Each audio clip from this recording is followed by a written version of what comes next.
Hello guys, मेरा नाम है संजीव और आज मैं आपसे बात करने वाला हूँ 9 things which architecture colleges don't teach you.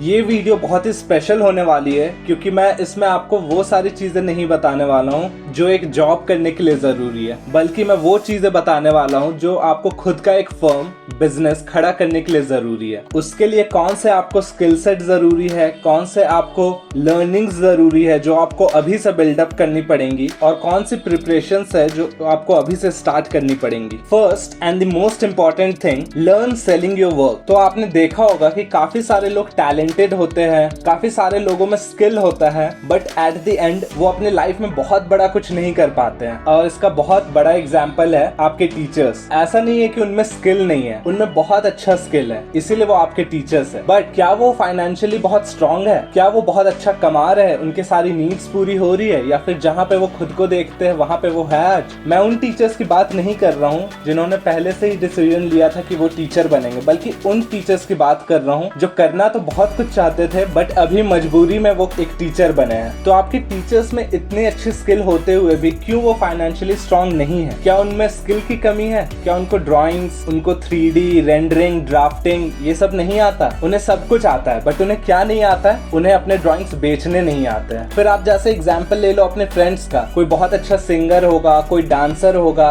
कोई आर्टिस्ट होगा, बट क्या वो अपने स्किल के थ्रू इतना अर्न कर सकते हैं कि वो एक अच्छी लाइफस्टाइल अफोर्ड कर सके? और एट द एंड रिजल्ट क्या होता है कि पैशन रह जाता है एक तरफ और फिर इंजीनियरिंग, आर्किटेक्चर, IT फील्ड और इस तरह का कोई सा भी कोर्स लोग करके पूरी लाइफ जॉब के अंदर गुजार देते हैं। तो सबसे ज्यादा इंपॉर्टेंट जो चीज है जो आपको कॉलेज में नहीं सिखाया जाता है वो सेलिंग योर वर्क। आपको आर्किटेक्चर के 5 सालों के अंदर आपको हर एक चीज सिखाया जाएगा, ड्राफ्टिंग सिखाया जाएगा, रेंडरिंग, सॉफ्टवेयर, सभी कुछ सिखाया जाएगा, बट कभी भी ये नहीं सिखाया जाएगा कि आप अपने ड्राइंग्स को किस तरह से बेच सकते हो। और अगर आपको अपने ड्राइंग्स बेचने नहीं आएंगे, आपको अपना स्किल बेचने नहीं आएगा, तो आप कभी भी खुद का एक फर्म, अपना खुद का एक बिजनेस नहीं कर सकते हो, क्योंकि जिंदगी भर आपको वही करना होगा। आपको नए नए क्लाइंट्स बनाने होंगे, उनको अपने आइडियाज सेल करने होंगे। आपका बात इतना इम्प्रेसिव होना चाहिए कि अगला बोले कि यार मुझे इन्हीं से इंटीरियर करवाना है, मुझे इन्हीं से अपना घर बनवाना है। तो अगर मोस्ट इंपॉर्टेंट थिंग अगर आपको सीखना है तो वो है सेलिंग, क्योंकि 3D work, 2D work, execution सब कुछ आप दूसरों से करवा सकते हो, बट सेलिंग आप किसी और से नहीं करवा सकते हो। सेलिंग के लिए आपको खुद ही करना पड़ेगा, क्लाइंट आपको खुद ही हैंडल करने पड़ेंगे। Second, learn customer handling. तो कस्टमर हैंडलिंग सबसे ज्यादा इंपॉर्टेंट है जो आपको कॉलेजेस के अंदर नहीं सिखाया जाएगा, और इस वजह से आपको प्रैक्टिकल फील्ड का एक्सपीरियंस बहुत ही कम रहेगा। इसका सबसे इजी वे मैं आपको बताता हूँ जो आप सीख सकते हैं, वो एक पार्ट टाइम वर्क हो सकता है। आप अपने कॉलेज के बाद कोई सा भी एक पार्ट टाइम वर्क लो जहाँ पे कस्टमर इंटरेक्शन बहुत ज्यादा हो। आई नो काफी सारे लोगों को ये ऑकवर्ड लगेगा, काफी सारे लोग हेजिटेट करेंगे, बट जस्ट रिमेम्बर, अगर आप आज हेजिटेट करोगे तो जिंदगी भर आप कभी नहीं कर पाओगे इस चीज को। आज आपके पास कोई लाइबिलिटीज नहीं है, आपके कॉलेज का खर्च, आपके खाने पीने का खर्च सब आपके पेरेंट्स दे रहे हैं और आपसे बस एक्सपेक्ट कर रहे हैं एक अच्छी पढ़ाई। बाकी का सारा टाइम आप यूटिलाइज करो कुछ ऐसा पार्ट टाइम वर्क करने में जहाँ पे आपको कस्टमर हैंडल करना हो। अगर आप इन 5 सालों में कस्टमर हैंडल कर लिए तो बाकी जिंदगी भर आप कस्टमर हैंडल कर सकते हैं। और अगर आप सोचोगे कि मैं कॉलेज भर मैं शाय बनकर मैं एक रूम के अंदर रहूंगा, सिर्फ कॉलेज जाऊंगा, कॉलेज से आऊंगा और उसके बाद 5 साल के बाद मैं निकलूंगा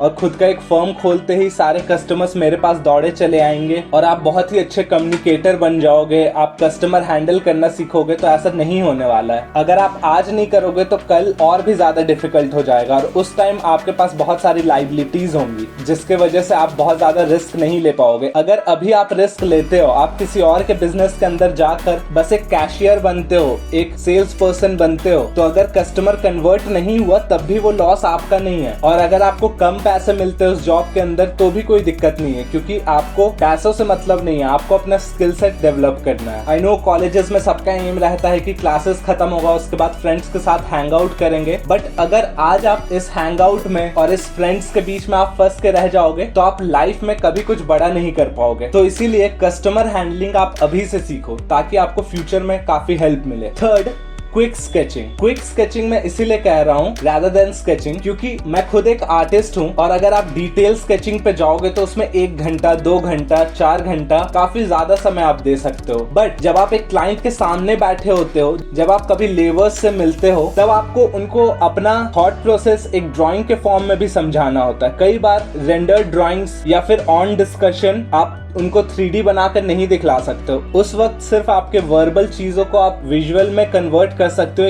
एक स्केच के थ्रू। तो अगर आप जल्दी से एक क्विक स्केच नहीं बना सकते हो किसी भी एक थॉट प्रोसेस का, अगर आप सोचते हो कि ये बेडरूम कुछ इस तरह से दिखेगा, उस बेडरूम के साइड टेबल में हम लोग ये डिजाइन देंगे या फिर बैक वॉल में ये डिजाइन देंगे, और आप तुरंत से उसे एक स्केच के फॉर्म में नहीं दिखला सकते हो, तो आपके कस्टमर और आपके बीच में बहुत बड़ा गैप आ जाएगा। उन्हें समझ में नहीं आएगा कि आप क्या बोल रहे हो, किस तरह का डिजाइन आप सोच रहे हो। जब भी आप साइट पे जाओगे, आप अपने एग्जीक्यूशन लेबर्स से आप बात करोगे और उन्हें भी आपके कई बार ड्राइंग समझ में नहीं आते, तब अगर आप उन्हें क्विक स्केच करके नहीं दिखला पाओगे, तब भी एक वर्बल और विजुअल का गैप आ जाएगा। तो इसीलिए आपको अपने थॉट प्रोसेस को तुरंत एक स्केच में बनाकर रखना बहुत जरूरी है। और अगर आप सोचोगे कि मैं आज ये सब प्रैक्टिस नहीं करूंगा, कल को जाके प्रैक्टिस करूंगा, तो ये बहुत ज्यादा टफ होने वाला है। इसीलिए आप अभी से ही छोटे मोटे ड्राइंग्स आप ट्राई करो बनाने का। जो भी आपके दिमाग में आता है वो तुरंत से आप बनाने की कोशिश करो। कोई भी एक प्रोडक्ट डिजाइन आपको लगता है कि ये इस तरह से बनाया जा सकता है, तो आप उस चीज को बना के देखो, हर एक एंगल से, हर एक डिमेंशन में, और उसका स्केल, उसका मटेरियल, ये सब कुछ एक क्विक स्केच के थ्रू आपको इलैबोरेट करना जरूरी है। इसीलिए क्विक स्केचिंग आप अभी से प्रैक्टिस करो। 4, लर्न लोकल लैंग्वेज। मैं ये मानता हूँ कि आपको जहां पे भी अपना बिजनेस सेटअप करना है इन फ्यूचर, वो प्लेस आप आज से डिसाइड करो। अगर आप सोचते हो कि मैं बैंगलोर में अपना एक बिजनेस सेटअप करूंगा, अगर आप सोचते हो कि मैं अपने होम टाउन में बिजनेस सेटअप करूंगा, अगर आप सोचते हो कि मैं कैलकाटा में बिजनेस सेटअप करूंगा, तो आप इतना जान लो कि इंडिया एक बहुत ही बड़ा डाइवर्स कंट्री है जहां पे बहुत ही ज्यादा लैंग्वेजेस बैरियर्स है। हाँ, काफी सारे लोगों को इंग्लिश और हिंदी आता है, बट लोग कंफर्टेबल होते हैं अपने लोकल लैंग्वेज में ही। अगर आप बैंगलोर के अंदर बिजनेस सेटअप करना चाह रहे हो तो English Hindi is good, but फिर भी अगर आपको कन्नड़ा आता है तो वहाँ के लोकल कस्टमर्स को आप काफी ज्यादा अट्रैक्ट कर सकते हो। और जब एक डिस्कशन होगा तब लोकल लैंग्वेज में डिस्कस करना उन्हें ज्यादा कंफर्टेबल फील होता है। अगर आप कैलकाटा में बिजनेस सेटअप करना चाह रहे हो और आपको बंगाली नहीं आती है, तो लोग बहुत कंफर्टेबल नहीं होंगे आपसे बात करने में। और अगर आप सोचोगे कि आप कॉलेज खत्म करने के बाद वहां जाके आप लैंग्वेज सीख लोगे, तो इतना इजी नहीं होता है। आप बहुत एक्सपर्ट मत बनो, बट इतना अंडरस्टैंडिंग आप में होना चाहिए कि अगर कोई बोले तो मैं उस चीज को समझ सकूं और थोड़ा बहुत मैं लोकल लैंग्वेज बोल सकूं। अगर इतना भी आप कर लिए तो वहां पे तो आप कंपैरेटिवली बाकी लोगों से काफी ज्यादा आगे हो जाओगे। इसीलिए लोकल लैंग्वेज अभी से आप प्रैक्टिस करो और कहां आपको बिजनेस सेटअप करना है वो अभी से डिसाइड कर लो। फिर लर्न ड्रेसिंग स्टाइल। अब काफी सारे लोगों को ये लगेगा कि ये बहुत ही छोटा सा पॉइंट है या फिर ये इतना ज्यादा सिग्निफिकेंट नहीं है, बट मैं आपको बता दूं कि आप एक आईटी इंजीनियर नहीं हो, आप एक सिविल इंजीनियर नहीं हो जहां पे लोग सिर्फ आपका काम देखेंगे। Architecture and interior design is all about visuals, it's all about aesthetics, functionality. तो जब भी लोग आपसे मिलेंगे तो वो आपके एस्थेटिक्स को देख के वो एक अंदाजा लगाने की कोशिश करेंगे अगर ये ऐसा है कि आपके ड्रेसिंग स्टाइल के हिसाब से आपका सोच कैसा होगा। एंड आप मानो या ना मानो, लोग कितना भी कह ले, लुक्स डज मैटर। आप कौन से गाड़ी से आते हो क्लाइंट से मिलने, आप कैसे कपड़े पहनते हो, आपका बॉडी लैंग्वेज, आपका बातचीत, ये सब चीज लोग एक फर्स्ट मीटिंग में कंपेयर करते हैं। आपका ऑफिस कितना सुंदर है, ये सारी चीजें से लोग एक अंदाज लगाने की कोशिश करते हैं कि आप किस लेवल पे काम करते हो। अगर आपका ऑफिस इतना सुंदर है तो आप उनका घर कितना सुंदर डिजाइन करोगे। आपके पास अगर बड़ी गाड़ी है तो उसका मतलब कि आप सक्सेसफुल है, आपके पास काफी सारे क्लाइंट्स है ऑलरेडी, आपने काफी काम कर रखा है। ये सारी ही चीजें मैटर करती है। और क्योंकि बड़ी गाड़ी, बड़ा ऑफिस, ये सब आप अभी नहीं कर सकते हो, तो जो लीस्ट आप कर सकते हो वो है आपका ड्रेसिंग स्टाइल। मैं आपको एक एग्जांपल देता हूँ अपने ही एक्सपीरियंस से। मेरा एक फ्रेंड था जिसके हाथ में काफी सारे टैटूज थे, बाल उसके काफी बड़े बड़े थे और वो भी अनटाइडी। उसका ड्रेसिंग स्टाइल भी बहुत अच्छा नहीं था, वो पूरा ब्लैक पहनता था ऊपर से नीचे, that too very loose clothes and a dirty clothes. तो आप सोचो, जब एक क्लाइंट उससे मिलने के लिए आता है और वो उसे देखता है, फिर वो बोलता है कि यार ये मेरा घर डिजाइन करने वाला है, तो आप सोचो कि कैसा इंप्रेशन पड़ेगा। जब आप जाओगे एक कस्टमर के सामने, आपका ड्रेसिंग स्टाइल काफी प्रोफेशनल रहेगा, आपके हेयर्स बिल्कुल मैनेज्ड रहेंगे, तो उन्हें खुद फील होगा कि ये इतना प्रोफेशनल है तो अपने वर्क को भी प्रोफेशनली हैंडल करता होगा। सबसे ज्यादा जो चीज मैटर करती है वो है कि आप कितने रिस्पॉन्सिबल हो। जब एक क्लाइंट आपके पास आता है तो वो लाखों रुपए का प्रोजेक्ट आपको देता है, आपके हाथ वो अपना हार्ड अर्न मनी लगाने वाला है, जिंदगी भर की कमाई वो एक घर के पीछे, एक इंटीरियर के पीछे वो लगाने वाला है, और वो किसी भी एक इररेस्पॉन्सिबल पर्सन को वो सारे पैसे नहीं देने वाला है। इसीलिए आपको रिस्पॉन्सिबल बनना है और रिस्पॉन्सिबल दिखना है। इसीलिए आज से ही अब अपने ड्रेसिंग स्टाइल पे फोकस करो। 6 लर्न डिजिटल मार्केटिंग। ये मेरे लिए भी बहुत ज्यादा बड़ा हेल्पफुल टूल रहा है, और यही एक चीज है जिसकी वजह से मैं काफी सारे कॉम्पिटिशन से आगे निकल कर आया हूँ। जब मैं अपने कॉलेज में था तो कोई भी डिजिटल मार्केटिंग नहीं सीख रहा था मेरे क्लासमेट्स में से, पर सिर्फ मैंने सीखा था डिजिटल मार्केटिंग, और उसके वजह से मुझे एक बहुत ही बड़ा जंप मिला अपने करियर में। डिजिटल मार्केटिंग के थ्रू मैंने अपना एक ऑनलाइन प्रेजेंस बनाया। मुझे पता चला कि किस तरह से कस्टमर तक रीच करते हैं और एक राइट कस्टमर के पास रीच करते हैं। मैंने देखा है कि काफी सारे लोग अपना इंटीरियर वर्क्स या फिर जो भी कॉलेज वर्क्स है वो अपने फैमिली मेंबर्स को सेंड करते हैं, वो यूं ही किसी एक फ्रेंड को शेयर करते हैं, अपने टाइमलाइन पे डालते हैं। बट डू यू थिंक कि आपका एक इंजीनियर फ्रेंड उतना ज्यादा रेलेवेंट कस्टमर हो सकता है? तो इसीलिए एक ऑर्गेनिक शेयर के साथ साथ आपको एक पेड प्रमोशन भी करना काफी ज्यादा जरूरी है, तभी आप एक राइट कस्टमर के पास पहुंच पाओगे। एग्जैक्टली जिसे नीड है इंटीरियर का, जिसे नीड है आर्किटेक्चर का, या फिर जिसे इंटरेस्ट है इन चीजों पे, वही आपका फॉलोअर, वही आपका कस्टमर बनेगा। तो इसीलिए अपने पोस्ट्स को आप किस तरह से इंस्टाग्राम पे, फेसबुक पे या यूट्यूब पे आप बूस्ट कर सकते हो, अपने पेज को या चैनल को किस तरह से ग्रो कर सकते हो, वो काफी ज्यादा मैटर करता है। क्योंकि अभी के टाइम में आपका ऑनलाइन प्रेजेंस बहुत ज्यादा जरूरी है। काफी सारे लोग सिर्फ पोस्ट कर देते हैं अपने फोटोज को और सोचते हैं कि यार मुझे बहुत सारे फॉलोअर्स क्यों नहीं मिल रहे हैं, मुझे कस्टमर्स क्यों नहीं मिल रहे हैं, मैं तो सारे ही अच्छे से पोस्ट डालता हूँ रेगुलरली। तो मैं बता दूं कि अभी के डेटा के हिसाब से 70% ऑफ द पोस्ट जो इंस्टाग्राम पे पोस्ट किए जाते हैं उन पे ज्यादा अटेंशन नहीं मिलता है, और सिर्फ कुछ ही पोस्ट है जो ज्यादा हाइलाइट्स पे रहते हैं। उसके लिए आपको डिजिटल मार्केटिंग सीखना होगा, आपको पेड प्रमोशन सीखना पड़ेगा, तभी आप इन सब कॉम्पिटिशन से ऊपर उठकर दिखोगे। 7 create digital presence. So digital marketing and digital presence के बीच का मैं डिफरेंस आपको बता दूं कि जैसे फॉर एग्जांपल आप गूगल पे सर्च करोगे Sanjeev Kumar SK art gallery, या फिर संजीव कुमार आर्टिस्ट, संजीव कुमार पेंटिंग्स, कुछ भी आप इस तरह से सर्च करोगे तो आपको गूगल का पूरा एक फर्स्ट शीट मेरे ही बारे में दिखेगा। मेरे पेंटिंग्स आपको गूगल पे दिखेंगे, मेरे बारे में जो आर्टिकल्स जो कुछ न्यूज़पेपर्स ने पोस्ट किए वो आपको दिखेंगे, मेरे और भी कुछ वर्क्स है जैसे कि मेरे बुक्स, मेरे पेंटिंग्स, मेरे मॉडलिंग के इवेंट्स, ये सारी चीजें आपको गूगल पे दिखेंगी। तो ये यूं ही नहीं बन जाता है, ये एक डिजिटल प्रेजेंस बनाने के लिए आपको काफी टाइम वर्क करना पड़ता है और काफी सारे प्लेटफॉर्म्स में आपको होना पड़ता है। और अभी के समय में जब भी आप एक डिजाइनर बनोगे और लोग आपके नाम को सर्च करेंगे गूगल पे तो उनको आपका वर्क दिखना चाहिए, आपकी फैमिली फोटोज और आपकी पर्सनल फोटोज नहीं, आपके वर्क्स एंड आपके अचीवमेंट्स आपके क्लाइंट को दिखना चाहिए, जिससे एक ट्रस्ट बनेगा और जिससे एक प्रोफेशनलिज्म का उनको पता चलेगा। अगर आपका इंस्टाग्राम का एक अकाउंट है तो पर्सनल अकाउंट और एक प्रोफेशनल अकाउंट आप सेपरेट कर दो। प्रोफेशनल अकाउंट में आप सिर्फ अपने वर्क्स को पोस्ट करो, और अगर अभी आपके पास ज्यादा वर्क नहीं है तो आप जो भी अच्छे वर्क आपको लगते हैं उसे आप रीपोस्ट किया करो, जिससे आपका एटलीस्ट थॉट प्रोसेस समझ में आएगा लोगों को। और धीरे धीरे इन 5 सालों के अंदर आपका डिजिटल प्रेजेंस कुछ हद तक बन जाएगा, और जब आप एक प्रोफेशनल बनोगे तब आप उस पर और ज्यादा वर्क कर सकते हो, तब आप उस पर ज्यादा पैसा लगा के उसे प्रमोट कर सकते हो। 8 get things done by others. ये पॉइंट काफी सारे लोग नहीं समझते हैं, और ये मैं इसीलिए कह रहा हूँ क्योंकि मैंने देखे कि खुद मेरे जो क्लासमेट्स थे और बहुत सारे लोग सिर्फ इस बात पे फोकस करते हैं कि मैं कितना ज्यादा स्किलफुल हो सकता हूँ, मैं कितना अच्छा 3D बना सकता हूँ, मैं कितना अच्छा स्केचिंग कर सकता हूँ, मैं कैसे Rhino, SketchUp, Revit, Photoshop, Illustrator सब कुछ सीख सकता हूँ। But I must tell you friends कि अगर आप स्किलफुल बनोगे तो आपको सिर्फ एक अच्छी जॉब मिल सकती है, बट आप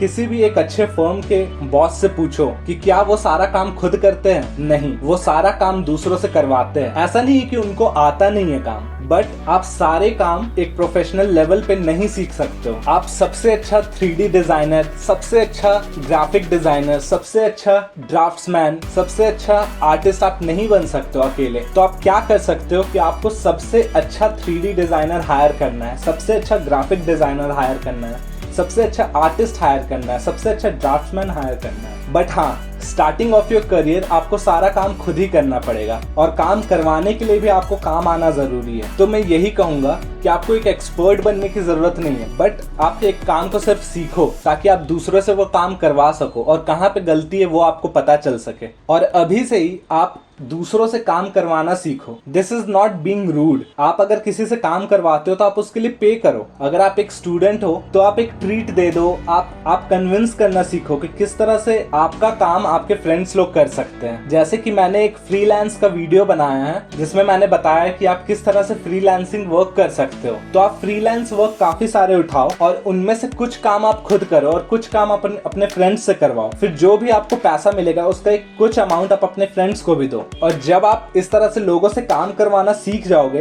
तो आपके खुद के फर्म में जब आप लोगों को हायर करोगे तो उनसे काम करवाना आपको बिल्कुल भी टफ नहीं लगेगा। जब आप एक प्रोफेशनल फील्ड में आओगे तब आपको पता चलेगा कि दूसरों से काम करवाना कितना ज्यादा टफ होता है। जब आप टाइम पे बोलोगे आने तो वो टाइम पे नहीं आएंगे। जब आप टाइम पे काम उनसे मांगोगे तो वो टाइम पे काम नहीं देंगे। जिस तरह का काम आप एक्सपेक्ट करोगे उस तरह का काम आपको नहीं मिलेगा। तो ऐसी काफी सारी चीजें आपको प्रोफेशनल फील्ड में आपको डिफिकल्टी फेस करनी पड़ेंगी। बट आपके कस्टमर को आप ये सब नहीं एक्सप्लेन कर सकते हो कि आपका काम नहीं हो पाया क्योंकि मेरा फ्रेंड भाग गया, आपका काम में डिले हो रहा है क्योंकि मेरा स्टाफ ऑफिस नहीं आ रहा है टाइम से। ये सारी चीजें आपको रेस्पॉन्सिबिलिटी लेनी पड़ेगी और आपको दूसरों से काम करवाना पड़ेगा। इसीलिए आप अभी से काम करवाना सीखो लोगों से। कोई भी इंसान काम करके बहुत बड़ा नहीं बना है, वो काम करवा के ही बड़ा बना है। जब तक आप लोगों को हायर नहीं कर सकते हो तब तक आप काम खुद करो। But as soon as you are capable of hiring others तब आप लोगों को हायर करो और अपने बिजनेस को स्केल करो। अगर आप सारा काम खुद ही करते रहोगे आप कभी भी बिजनेस को स्केल नहीं कर पाओगे। 9 एंड द मोस्ट इंपॉर्टेंट जो मैंने खुद अप्लाई किया है is don't take pocket money from your parents, earn through your skills.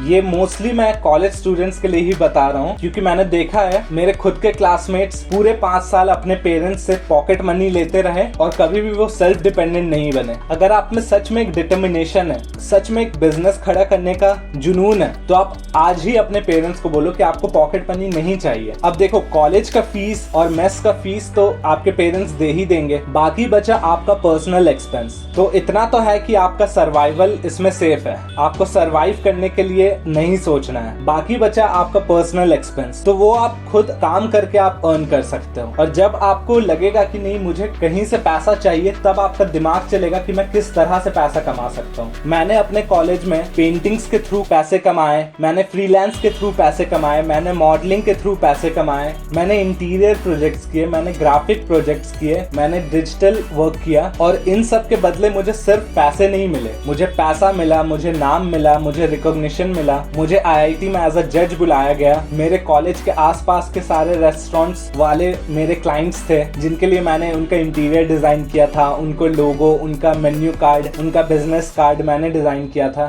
काफी जगह पे मैंने अपने पेंटिंग्स के एग्जीबिशन किए, मैंने मॉडलिंग के अंदर काफी सारे शोज जीते, मैंने बुक्स लिखी जिसके वजह से काफी सारे न्यूज़पेपर्स में मेरे बारे में आर्टिकल्स आए। तो ये सब जब आप एक कॉलेज के अंदर करते हो तो जब आप एक प्रैक्टिकल फील्ड में उतरते हो तो आपके अंदर नर्वसनेस या फिर सेल्फ डाउट नहीं रह जाता है कि मैं कुछ कर सकता हूँ या नहीं कर सकता हूँ। जब आप 5 साल में कुछ करोगे तो 5 साल के बाद आप बहुत कुछ कर पाओगे, वरना 5 साल के बाद जब आप किसी एक सिटी में जाओगे जॉब करने के लिए तब आप कभी बिजनेस करने के लिए अपना जॉब छोड़ नहीं पाओगे क्योंकि आपको लगेगा कि मुझे एक मिनिमम अमाउंट तो चाहिए अपने सर्वाइवल के लिए। और तब आपको समझ में नहीं आएगा कि वो मिनिमम अमाउंट मैं कहां से निकालूं। जब आप एक बिजनेस स्टार्ट करते हो तो स्टार्ट करते ही वो चल नहीं जाता है। काफी सारे टाइम होते हैं जब वो स्टार्टिंग में नहीं चलता और काफी बार होता है जब वो स्टार्टिंग में चलता है और फिर बीच में वो बिजनेस डाउन हो जाता है। तो जब भी बिजनेस डाउन हो तो उसको वापस से ऊपर कैसे लेकर जाना है और एक छोटे से बिजनेस को स्केल कैसे करना है वो सब आपको अभी से सीखना होगा। और अगर आप सिंपली एक जॉब करना चाहते हो अपने इंटायर लाइफ तो ये सारे पॉइंट्स आपको सीखने की जरूरत नहीं है। आप आराम से अपना कॉलेज करो, अपने क्लासेस करो, फ्रेंड्स के साथ हैंग आउट करो। कॉलेज खत्म होने के बाद पोर्टफोलियो लेके किसी भी एक ऑफिस में चले जाओ,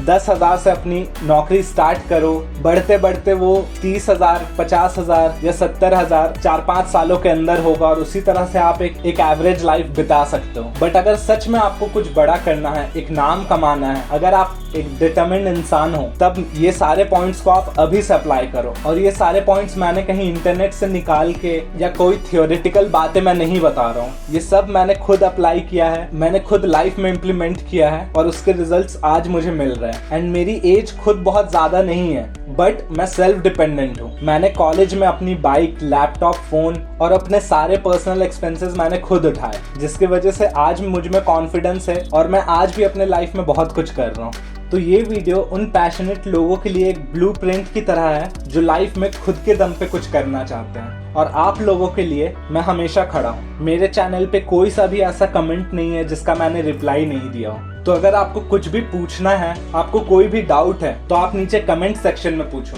and until next time guys, see you in the next video. I'm Sanjeev Kumar. Thank you for being a lovely audience.